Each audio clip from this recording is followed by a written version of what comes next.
Hello बच्चों, पिछली video में आपको डायमेंशनल एनालिसिस में यूज ऑफ डायमेंशनल में पहला यूज आपको बताया गया था कि किसी भौतिक राशि के मात्रक को एक पद्धति से दूसरी पद्धति में बदलना। उसमें एक छोटा सा फार्मूला मिला था n2 = n1 by m2 पे a घात L1 by L2 पे b घात T1 बटे T2 पे पावर कितना c। ये सूत्र n1 n2 पहली दूसरी पद्धति में किसी भौतिक राशि के क्या है आंकिक मान। जैसे आपसे कह दिया जाए छोटा सा एक एग्जाम्पल इसका कि कैसे किसी भौतिक राशि की मात्रक को एक पद्धति से दूसरी पद्धति में बदलेंगे। पहला फार्मूला है आपको पिछली वीडियो में बताया गया, ये कैसे आपको मिला। तो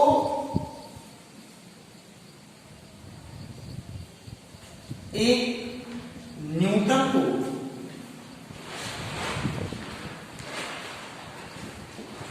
डाइन में बदलिए,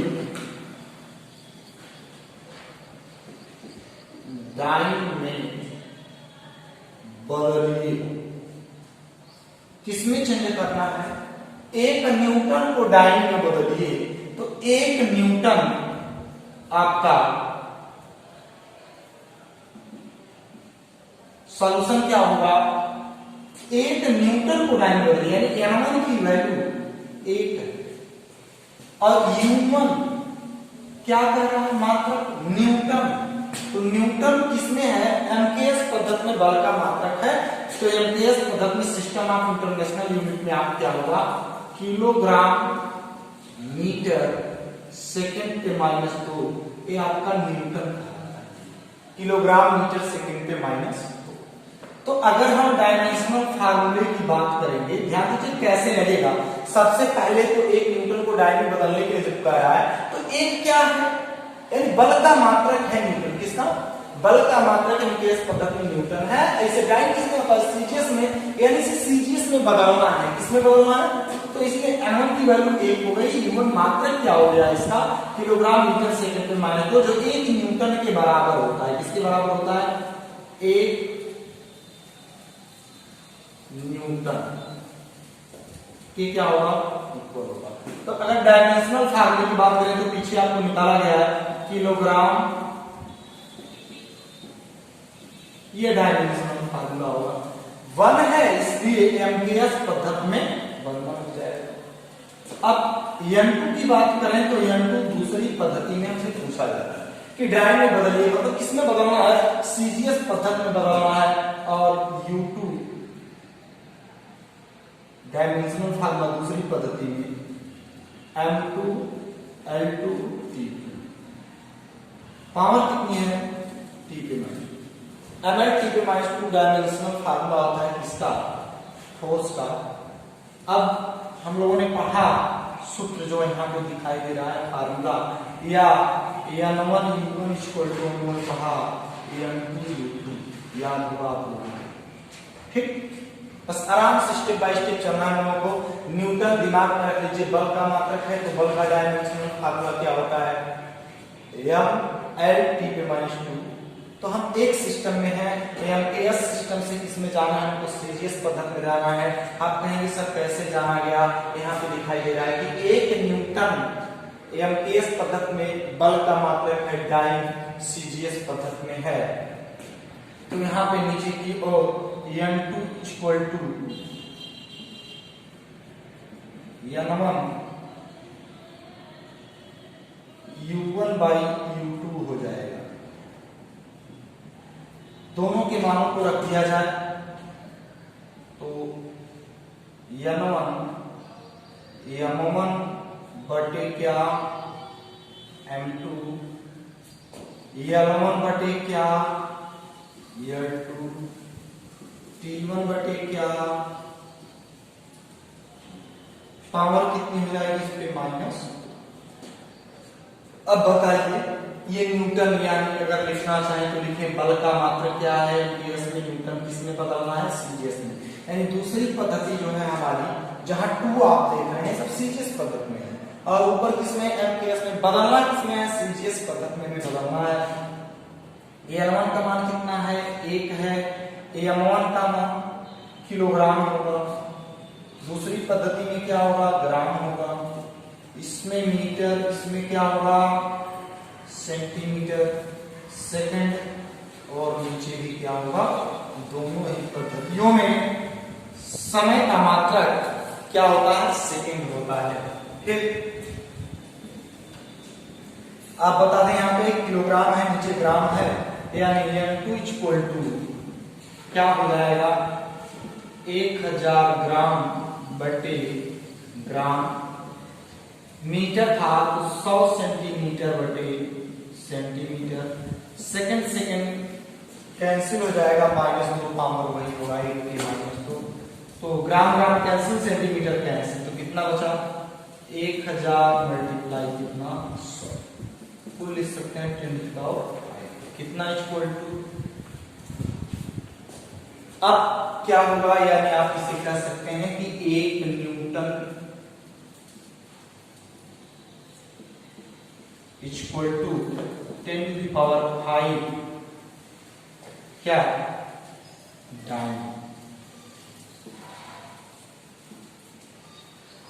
यानी 1 न्यूटन इक्वल टू 10⁵5 डायन होता है। ये क्वेश्चन है आपके सामने कि 1 न्यूटन को डायन में बदलिए, मतलब ये बल का मात्रक एमकेएस पद्धति में है, एक बल का मात्रक किसमें है, सीजीएस पद्धति में है, किसमें है, एमकेएस में, ये किसमें है, सीजीएस में।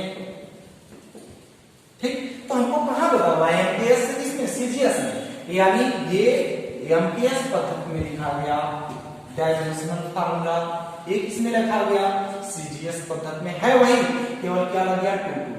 बता रहे थे कि हम दूसरी पद्धति में हैं, दूसरी पद्धति में N2 का मान कितना होगा, 10⁻⁴ कितना होगा, 5 होगा। ये बात थी कि किसी भी भौतिक राशि के मात्रक को एक पद्धति से दूसरी पद्धति में बदलना। आइए एक क्वेश्चन और देखते हैं इसी पे।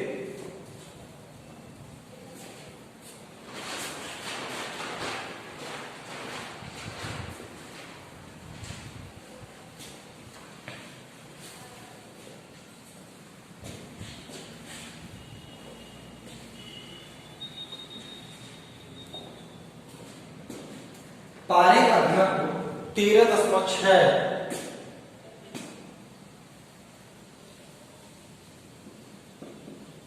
पारे का घनत्व 13.6 ग्राम प्रति सेंटीमीटर क्यूब है। क्या है, यानी पारे का घनत्व 13.6 ग्राम प्रति सेंटीमीटर क्यूब है। यदि द्रव्यमान तथा लंबाई, यदि द्रव्यमान तथा लंबाई एमकेएस पद्धति में है, पद्धति में है, किस पद्धति में है, एमकेएस पद्धति में है, तो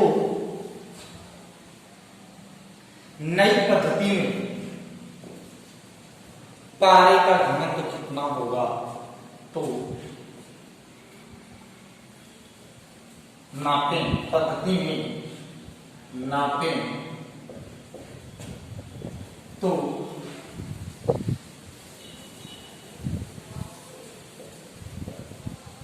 नई पद्धति में, नई पद्धति में पारे का घनत्व क्या होगा। ठीक, तो हमें यहां पे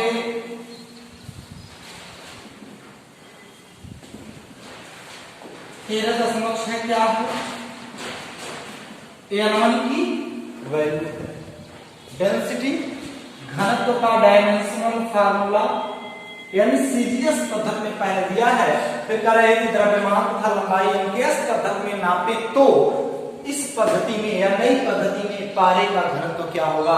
यानी सबसे पहले ये जो आपकी डेंसिटी दी हुई है पारे की, एक इसमें दी हुई है, सीजीएस पद्धति में दी हुई है, और आपसे कुछ इसमें रहा है कराई एमकेएस पद्धति में यदि हम नापे तो पारे का घनत्व कितना होगा, ये आपसे पूछा जा रहा है।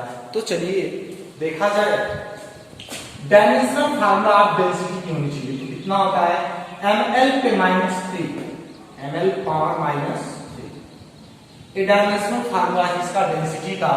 अब ये पहली पद्धति में मात्रक आप लिख रहे हैं डायमेंशनल फार्मूला, इसलिए m1 की पावर कितना हो जाएगा -3। ध्यान दीजिएगा, यहाँ पे लिख सकते हैं कि पारे का घनत्व यानी घनत्व का मात्रा ग्राम प्रति सेंटीमीटर क्यूब सीजीएस पद्धति में है, जिसे एमकेएस पद्धति में बदलना है। अतः घनत्व का द्विमीय सूत्र, इसलिए तो बहुत सारी चीजें लिखनी पड़ती हैं, या फिर आप डायरेक्ट ऐसे भी कर सकते हैं। यह छोटे अर्थात ये क्या है आपका न्यूमेरिकल वैल्यू यानी आंकिक मान है, फिर नीचे यूनिट इक्वल टू उसका डायमेंशनल फार्मूला हो गया। तो दूसरी पद्धति में क्या होगा, दूसरी पद्धति में m2 L2 के पावर -3 हो जाएगा। और आपसे पूछा क्या जा रहा है N2, दूसरी पद्धति में N2 का मान यानी पारे की डेंसिटी क्या होगी। तो N2 इक्वल टू फार्मूला है N1 by N2 power a का मतलब एक घात है, तो एक घात कितनी जाएगी L1 बटे L2 पे पावर कितना है -3, तो -3 कर देंगे। अब आप बताइए पहली पद्धति किसमें है, ग्राम प्रति सेंटीमीटर क्यूब यानी सीजीएस में है, इसलिए m1 का मान 13.6 यहाँ पे आ जाए। m1 का मात्रक क्या होगा, ध्यान दीजिए ग्राम, m2 क्या होगा किलोग्राम, L1 सेंटीमीटर और नीचे मीटर हो जाएगा -3। अब देखें N2 इक्वल टू 13.6 ग्राम, तो 1 ग्राम में कितने किलोग्राम, 10 पे घाते -3 किलोग्राम, नीचे किलोग्राम रहने दीजिए। 1 सेंटीमीटर में 10 पे घाते -2 मीटर, नीचे मीटर रहने दीजिए। पावर कितना -3।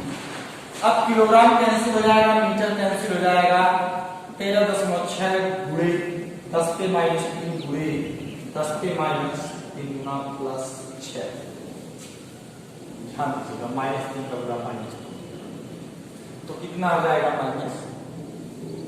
अब या आप इसको नीचे लिखें 10 पे -2, 1 बटे नीचे आएगा तो 10 पे +2 हो जाएगा, और ये 10 पे -3 का गुणा करेंगे 3 गुना 6 -6 होगा, फिर नीचे से ऊपर ले जाएंगे तो वही बात पड़ेगी। अब इसमें 3 घात इसकी 13.6 गुणे 10 पे प्लस कितनी बचेगी 3, ये किसकी वैल्यू हो गई N2 की। या इसे लिख सकते हैं 13.6 ग्राम प्रति सेंटीमीटर क्यूब इक्वल टू 13.6 गुणे 10 पे 3 क्या किलोग्राम प्रति मीटर क्यूब। ध्यान देंगे यहाँ पे, यानी पहली पद्धति इसमें है ग्राम प्रति सेंटीमीटर क्यूब में है, तो यहाँ पे डायमेंशनल फार्मूला इसका लिखेंगे क्या ml पे -3, तो पहली पद्धति में 1 हो गया। हमें क्या चाहिए N2, N1 M1 बटे M2 L1 बटे L2 पे -3, तो ग्राम पहली पद्धति, नीचे किलोग्राम, सेंटीमीटर बटे क्या हो गया मीटर। अब यहाँ पे आएंगे 13.6 ग्राम, 1 ग्राम में कितने किलोग्राम, 10 पे घाते -3 किलोग्राम। यहाँ पे 1 मीटर, 1 सेंटीमीटर है कितनी मीटर, 10 पे घाते -2 मीटर, बटे मीटर कैंसिल हो जाएगा, कितना आया 10 पे -3 गुना 6 + 6 नोट कर लीजिए।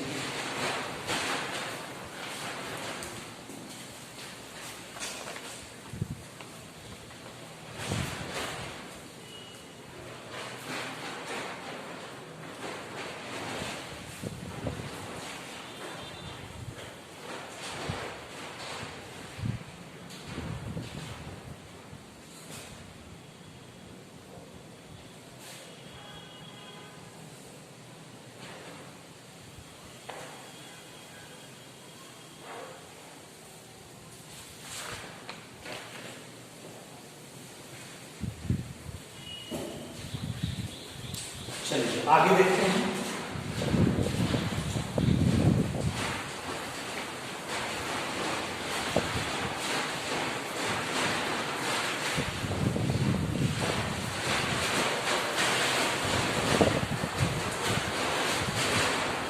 दूसरा इंग्लिश का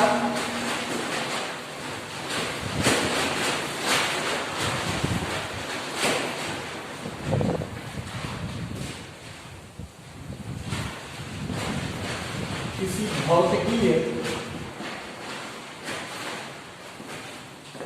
समीकरण के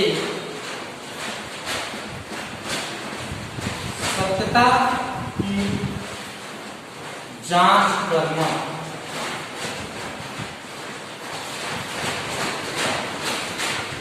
क्या? यानी कोई भौतिकी समीकरण हो तो उसकी सत्यता की जांच बीनी विधि से की जाती है। जैसे पहला एग्जांपल, यदि ये माना जाए v = u + ut, इस समीकरण सत्य है या नहीं, तो इस समीकरण की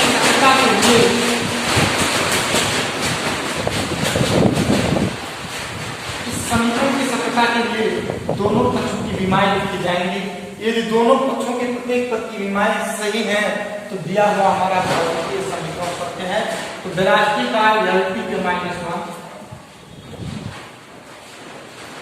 ये भी वेग है, इसका भी डायमेंशनल फार्मूला LT के -1 होगा। और यहाँ पे ये सॉल्यूशन है, इसका LT के -2 होगा। इस समय है, इसे साफ करेंगे नीचे।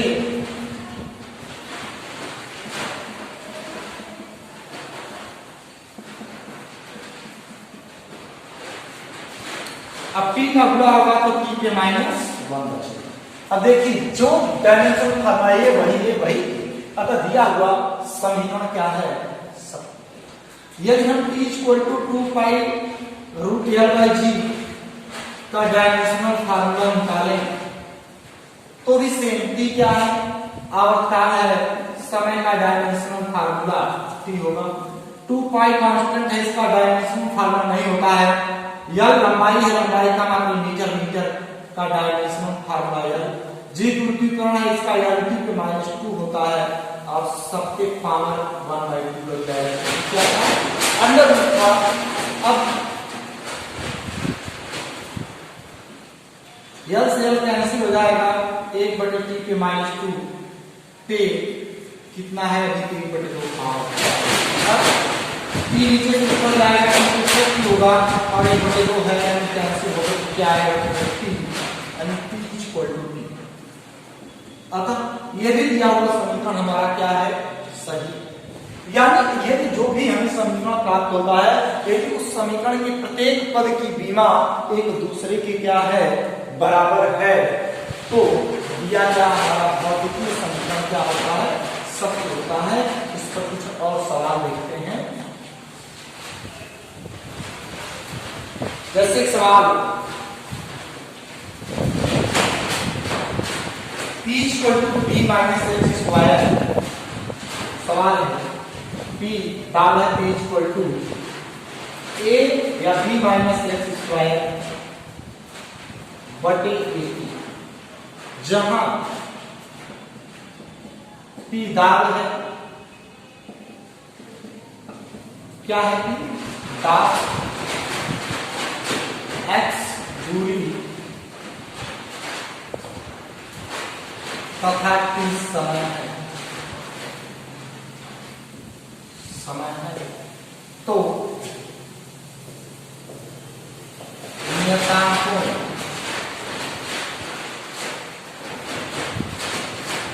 A व B के मात्रक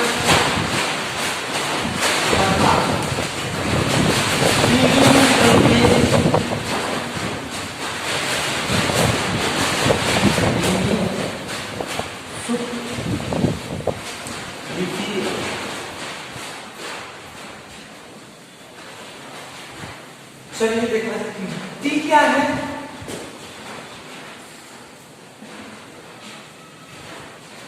T दाब है हमने आपको प्रिंसिपल ऑफ होमोजेनिटी में बताया था कि प्रत्येक पद में से प्रत्येक पद को घटाया या जोड़ा तभी जा सकता है कि जब वह वही भौतिक राशि हो। एंड बी में से एक्स स्क्वायर घटाया गया है, इसका मतलब यह है कि जो बी है वही एक्स है, जो एक्स है वही, अगर एक्स दूरी है तो बी भी क्या होगा, दूरी लिखेंगे।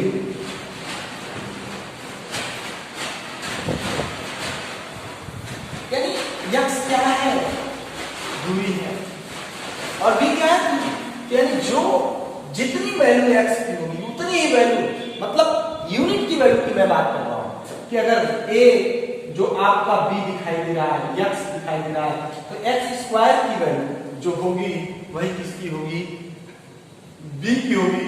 इसलिए यहां पे लिखेंगे एक्स स्क्वायर का मात्रक इक्वल टू बी का,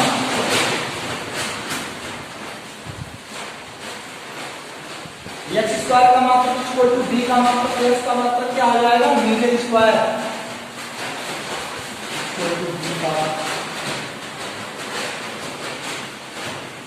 ध्यान रखना, क्यों, क्योंकि प्रिंसिपल ऑफ होमोजेनिटी के अनुसार यहाँ पे कि एक्स दूरी है तो बी भी क्या होगी, दूरी होगी, यानी बी का मात्रक क्या मिल गया बाबू, मीटर स्क्वायर। अतः बीमीय सूत्र क्या होगा,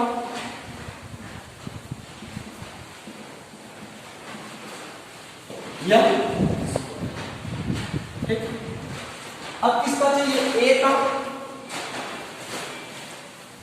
ए का मात्रक equal to B minus X square बटे एक यहां आ जाएगा पी, यहां पीटी का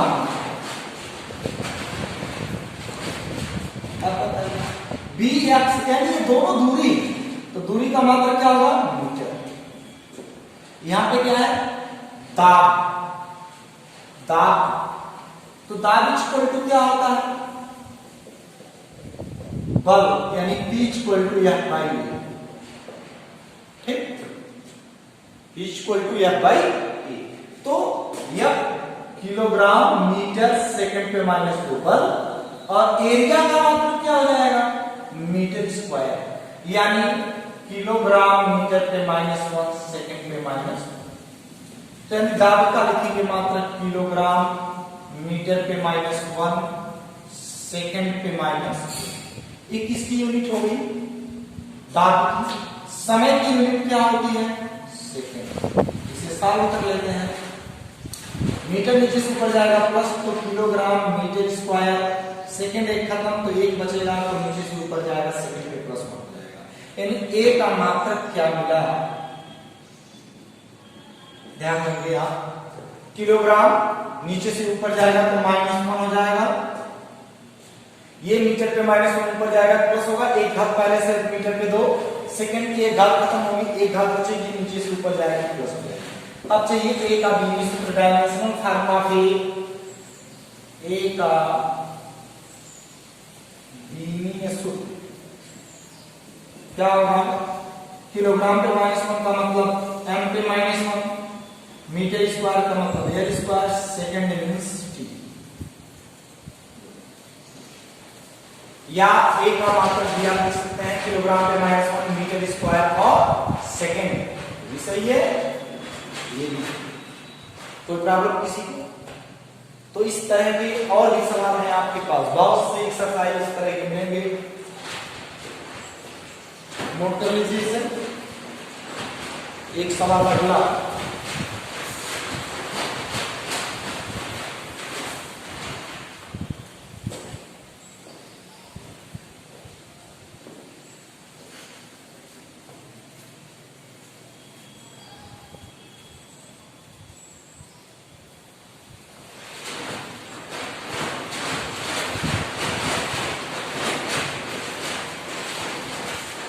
तीसरा यूज है किसी भौतिक राशि में संबंध स्थापित करना।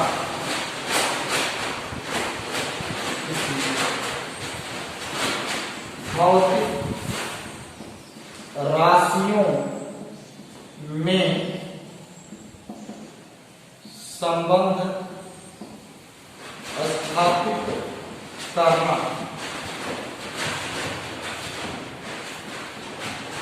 भौतिक राशियों में, किसी भौतिक राशि में संबंध स्थापित करना या विभिन्न भौतिक राशियों में संबंध स्थापित करना। यानी यदि मैं मान लूं कि कोई मेरे पास की भौतिक राशि है जो x, y, z पर निर्भर करती है। किस पर निर्भर करती है? माना कि हमारे पास कोई भौतिक राशि है, माना कोई भौतिक राशि कौन है, P है, जो किस पर निर्भर करती है बच्चों, x, y और z पर निर्भर करती है। चूंकि हम तभी किसी भौतिक राशि में संबंध स्थापित कर सकते हैं कि जब हमें पता हो कि हमारी यह भौतिक राशि भिन्न भिन्न भौतिक राशियों पर निर्भर करती है, यानी वो कौन कौन सी राशियां हैं जिस पर ये भौतिक राशि निर्भर करती है। तो अगर हम मान लें कि हमारी ये P भौतिक राशि x, y और किस पर निर्भर करती है, z पर निर्भर करती है, तो मान लीजिए x की पावर कितनी है, a, b और c। दो चीजें यहाँ पे कि एक हमारी कोई P भौतिक राशि है और तीसरी बात दूसरी किस पे निर्भर कर रही है। तो पहला x पे, फिर y पे और फिर किस पे, z पे। पावर कितनी है यहाँ पे ज्ञात नहीं है, इसलिए हमको मानना पड़ा a, b और c। तो इसलिए ये हो जाएगा P प्रोपोर्शनल x पे a, y पे b और z पे c। तो P equal to k, x पे a, y पे b, z पे c। अब इसमें दोनों पक्षों के डायमेंशनल फार्मूला को लिख करके पावर ए बी सी की वैल्यू निकाल लेंगे। वैल्यू निकालने के बाद में वैल्यू को इसी समीकरण में आप पुटअप कर देंगे तो आपको विभिन्न भौतिक राशि जो भी दी जाएगी, कोई भी भौतिक राशि दी जाए और ये बताया जाए कि किस पर निर्भर करती है, तो उसके संबंध अर्थात उसके सूत्र को आप इसके द्वारा ज्ञात कर सकते हैं। ठीक, तो फिर अगली वीडियो में मिलेंगे आपसे।